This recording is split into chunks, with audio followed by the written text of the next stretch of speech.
নবম শ্রেণীর সুপ্রিয় শিক্ষার্থী, আজকে আমরা তোমাদের ইংলিশ টেক্সট বুক থেকে পঞ্চম এক্সপেরিয়েন্স অর্থাৎ পঞ্চম chapter expressing a solution to a problem এই এক্সপেরিয়েন্স থেকে 5.1.1 অ্যাক্টিভিটি উত্তর সহ বিস্তারিত আলোচনা করতে যাচ্ছি। প্রথমে জেনে নেই আমাদের জন্য নির্দেশনা কী দেয়া আছে।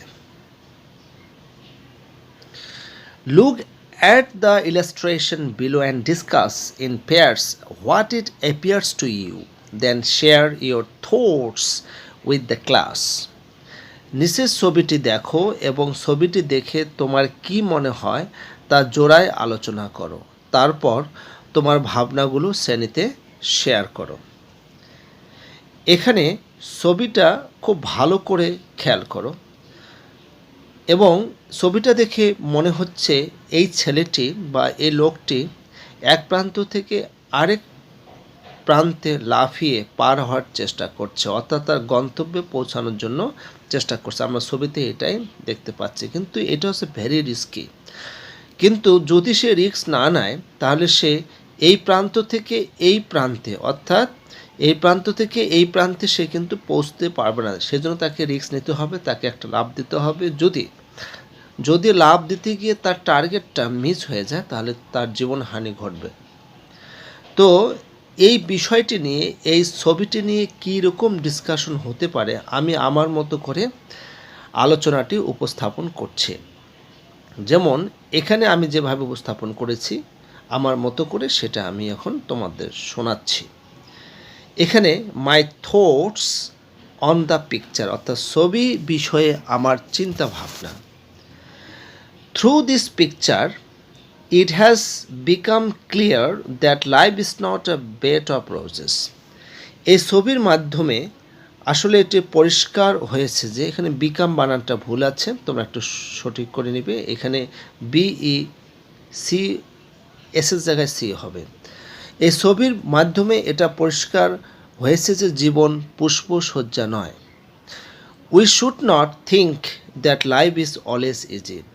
আমাদের সবসময় ভাবা উচিত নয় যে জীবন খুবই সহজ বা সবসময় সহজ। In every moment anyone has to face problems in life. যে কোনো মুহূর্তে যে কেউ জীবনে সমস্যার সম্মুখীন করতে হতে পারে। To find solutions to this problems we have sometimes to do risky or adventurous works like the work of the person that is shown in the picture. এইগুলো সমস্যার সমাধান খুঁজতে আমাদেরকে মাঝে মধ্যে অনেক ঝুঁকিপূর্ণ কাজ করতে হয়। কীরকম কাজ করতে হয়? ছবিটিতে ব্যক্তিটি যেরকম কাজ করছে সেরকম ঝুঁকিপূর্ণ কাজ করতে হয়। There is an English proverb that nothing ventured, nothing gained. একটা ইংরেজি প্রবাদ বাক্য আছে, ঝুঁকি না নিলে কোনো কিছু অর্জিত হবে না।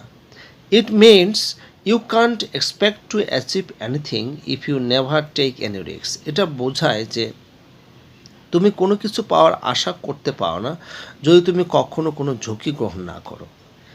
In the picture we see that the man in the picture has taken a risk to reach his destination. বলা হচ্ছে এই ছবির মধ্যে আমরা দেখি যে লোকটি ঝুঁকি গ্রহণ করেছে তার গন্তব্যে পৌঁছার জন্য।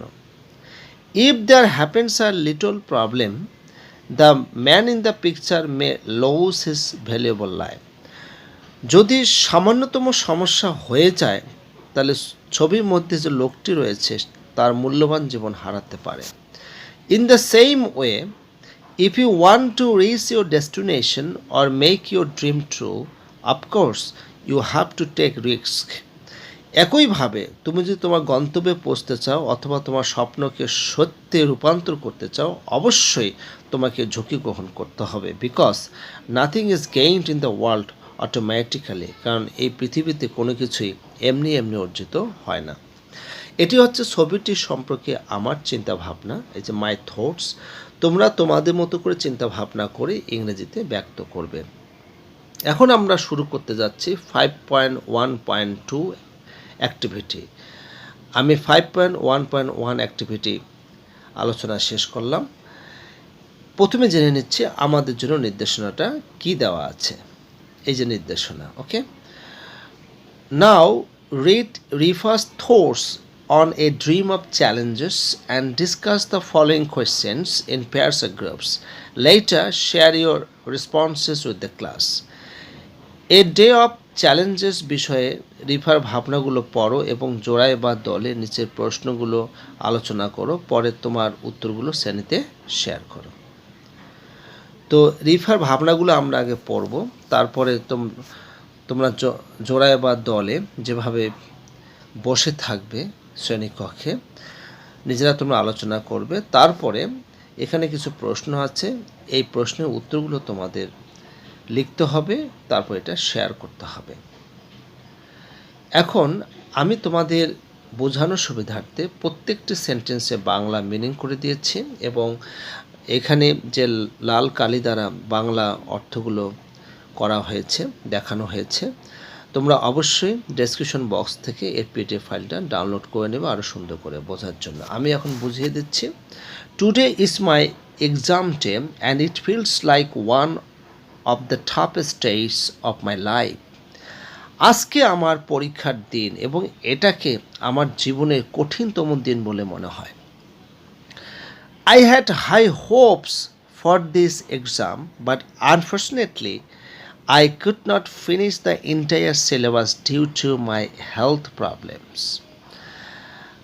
আমার পরীক্ষা নিয়ে উচ্চাশা ছিল, কিন্তু দুর্ভাগ্যবশত আমার শারীরিক সমস্যার কারণে সম্পূর্ণ সিলেবাস শেষ করতে পারিনি। The thing is, my mother has been suffering from a high fever for a couple of days. বিষয়টি হলো আমার মা কয়েকদিন ধরে উচ্চ জ্বরে ভুগছেন। So I couldn't bring a tiffin and bought snacks from the roadside shop. তাই আমি টিফিন আনতে পারি নাই এবং রাস্তার পাশের দোকান থেকে আমি হালকা খাবার কিছু খেয়েছিলাম। Probably that caused a digestion problem and I have been in severe pain for the last 2 days. সম্ভবত এটা বদহজমের সমস্যা ঘটিয়েছিল এবং আমার 2 দিন ধরে প্রচণ্ড পেটের ব্যথায় ছিল। It's been hard to concentrate on my studies. আমার পড়াশোনায় মনোনিবেশ করা কঠিন হয়েছে।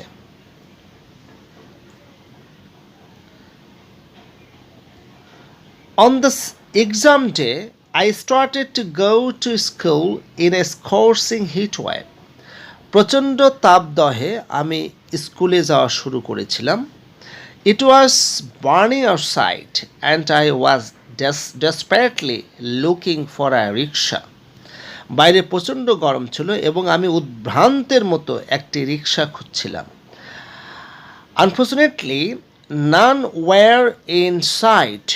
And with no shade nearby to wait, I began to walk, thinking about the consequences of not planting trees and preserving the greenery that protects our lives. দুর্ভাগ্যবশত কাউকেই দেখতে পাইনি এবং অপেক্ষা করার মতো নিকটে কোনো ছাউনি ছিল না। শুধু ভাবনা আসে যে প্রচুর গাছপালা এবং সবুজ বনজঙ্গল সংরক্ষণ না করার পরিণতির সম্পর্কে, যেগুলি আমাদের জীবনকে রক্ষা করে। By the time I reached school, the exam had already started. স্কুলে পৌঁছা মাত্র দেখলাম পরীক্ষা ইতিমধ্যে শুরু হয়ে গেছে। I was so stressed that I couldn't answer all the questions. আমি এতটাই কঠিন চাপে ছিলাম, সব প্রশ্নের উত্তর দিতে পারি নাই। Feeling unsatisfied, I completed the exam and left the hall. মনোপুত পরীক্ষা না দিয়েই আমি পরীক্ষা শেষ করলাম আর হল ত্যাগ করলাম। While leaving, I met my friend and to my surprise, I noticed she intentionally avoided me.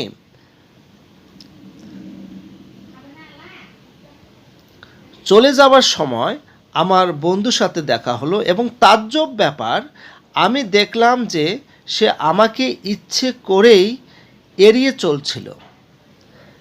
I remembered she had sought my help previously, but I couldn't assist her due to my health. আমি মনে করলাম সে আমার কাছ থেকে আগে সাহায্য চেয়েছিল, কিন্তু আমার স্বাস্থ্যের কারণে তাকে সাহায্য করতে পারিনি। Her avoidance added to my sadness, reinforcing the belief that life is not easy and comes with many problems that demand attention. তার এই এড়িয়ে যাওয়া আমাকে দুঃখ দিয়েছিল, আমাকে এই বিশ্বাসে বলীয়ান করেছিল যে জীবন সহজ নয়, যা অনেকগুলো সমস্যা নিয়ে আসে যেগুলি পরিচর্যার দাবি রাখে। নবম শ্রেণীর সুপ্রিয় শিক্ষার্থী, আমরা এই সম্পূর্ণ টেক্সটটি শেষ করলাম। এখন এই টেক্সটের আলোকে আমাদের কয়েকটি প্রশ্ন আছে, প্রশ্ন উত্তরগুলো তোমরা গ্রুপে অথবা জোড়ায় থেকে প্রথমে এটা লিখবে অথবা নিজেরা প্রস্তুত করবে, তারপর শেয়ার করবে। তবে আমি আমার মতো করে প্রশ্নের উত্তরগুলো প্রদান করেছি, তোমাদেরকে এটি হেল্প করবে। প্রথম প্রশ্নটি ছিল, why does Rifa believe life is not easy? কেন রিফা বিশ্বাস করে যে জীবন সহজ নয়? উত্তরটা এইভাবে দেওয়া হয়েছে, রিফার্স মাদার ওয়াজ সিক। রিফার মা অসুস্থ ছিল, so she could not bring a tiffin to a school, তাই সে স্কুলে টিফিন নিয়ে যেতে পারে নাই। She had roadside snacks, সে রাস্তার ধারে খাবার খেয়েছিল। অ্যান্ড সো, এবং সেই কারণে she felt severe pain in her belly, এবং সেই কারণে সে তার পেটে প্রচণ্ড ব্যথা অনুভব করেছিল। Due to her physical illness, তার শারীরিক অসুস্থতার কারণে she felt unsatisfied with her exam, সে আসলে মনোপুত পরীক্ষা দিতে পারে নাই। And she left the exam hall quickly, এবং সে খুব দ্রুতই পরীক্ষা হল ত্যাগ করেছিল। While leaving the exam hall she met her, অর্থাৎ তার ফ্রেন্ডের সাথে সে দেখা করেছিল এক্সাম হল ত্যাগ করার সময়। But her friend avoided her because she could not help her friend in is need, কিন্তু তার বন্ধু তাকে এড়িয়ে চলছিল কারণ সে তার বন্ধুকে তার বিপদের সময় সাহায্য করেনি। Considering all this things, Rifa believes that life is not easy, অর্থাৎ সব কিছুই বিবেচনা করে চিন্তা করে রিতা বিশ্বাস করে যে জীবন সহজ নয়। এভাবে পুরোটা ব্যাখ্যা দিয়ে কিন্তু উত্তরটা লিখতে হবে, 2-1 লাইনে লিখলে হবে না, ঠিক আছে? পরের যে প্রশ্নটি সেটি হচ্ছে, what are the problems do you notice in her life? যে কোন কোন সমস্যাগুলো তুমি তার জীবনে দেখতে পাচ্ছ? এখানে উত্তরটা আমি প্রস্তুত করেছি এভাবে পয়েন্ট আকারে, আমি এখন পড়ে শোনাচ্ছি। The problems I notice in her life are as follows, আমি যে সমস্যাগুলো তার জীবনে দেখেছি তার নিম্নরূপ। Her mother suffered from high fever, তার মা উচ্চ জ্বরে ভুগেছিল। She could not bring her tiffin in school because of her mother's sickness, এবং তার মায়ের অসুস্থতার কারণে সে তার স্কুলে টিফিন নিয়ে যেতে পারে নাই। 3 number, as a result she at road side snacks and suffered from digestion problem, she felt severe pen in her বেলি, যার ফলে সে রাস্তার ধারের খাবার খেয়েছিল এবং হজমজনিত সমস্যায় ভুগেছিল এবং সে তার পেটে প্রচণ্ড ব্যথা অনুভব করেছিল। Number 4, her friend started avoiding her because once she was unable to help him, তার বন্ধু তাকে এড়িয়ে যাওয়া শুরু করেছিল কারণ একটা সময় সে তাকে সাহায্য করতে অসমর্থ ছিল। এরপরে 3 নাম্বার কোয়েশ্চেন, আমি প্রথমে প্রশ্নটা পড়ে নিচ্ছি।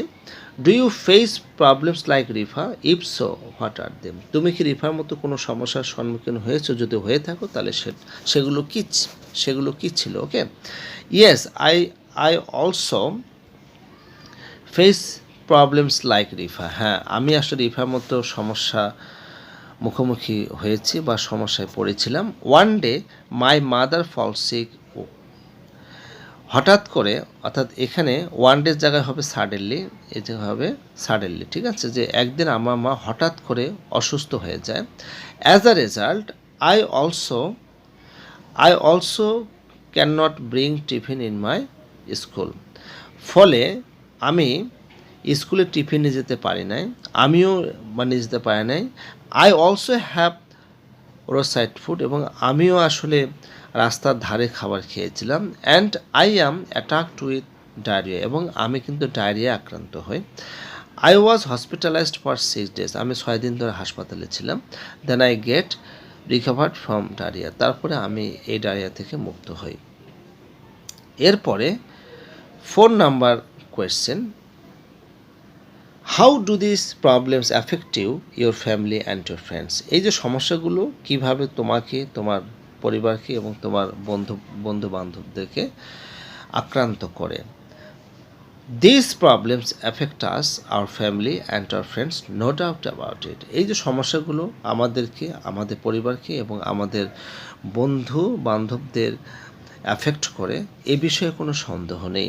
If anybody falls in danger like Rifa, যদি কেউ রিফার মতো বিপদে পড়ে, he or she will not be able to make a good result in the exam, তাহলে সেও কিন্তু পরীক্ষায় একটা ভালো রেজাল্ট করতে সমর্থ হবে না। We can not get any help from others unless we help others in danger, আমরা অন্যের কাছ থেকে সাহায্য পেতে পারি না যদি না আমরা বিপদে অন্যদিকে সাহায্য না করি। As a result relationship can break down, ফলে আমাদের ভিতরে যে সম্পর্ক ভেঙে যেতে পারে, অর্থাৎ যদি আমরা সাহায্য সহযোগিতা না করি। Unhappiness and anxiety will prevail everywhere, এবং সব জায়গায় একটা আনহ্যাপিনেস, অসুখী একটা ভাব থাকবে এবং উদ্বিগ্নতা থাকবে সব জায়গাতেই, ঠিক আছে। এরপরে 5 নাম্বার কোয়েশ্চেন, এখানে বলা হচ্ছে যে how do you solve this problems, তুমি এই সমস্যাগুলো কীভাবে সমাধান করো। উত্তরটা এইভাবে প্রস্তুত করেছে, since we know that life is not easy because life comes with different problems, we have to find out solutions to every problem with much patience. যেহেতু আমরা জানি যে জীবন সহজ নয় এবং জীবন আসলে বিভিন্ন সমস্যা নিয়ে আসে, তাহলে প্রত্যেকটি সমস্যার সমাধান আমাদের খুঁজতে হবে খুব ধৈর্য নিয়ে। We will be able to solve all types of problem if we think about that problem and try to solve it strategically. আমরা আসলে সব ধরনের সমস্যার সমাধান করতে সমর্থ হব যদি আমরা সেই সমস্যা সম্পর্কে ভাবি এবং কৌশলগতভাবে সমাধান করার চেষ্টা করি। নবম শ্রেণীর সুপ্রিয় শিক্ষার্থী, আজকে এ পর্যন্তই। সবাই সুস্থ এবং সুন্দর থাকবে। ভিডিওটি ভালো লাগলে অবশ্যই লাইক, সাবস্ক্রাইব এবং বেল আইকনটিতে ক্লিক করবেন।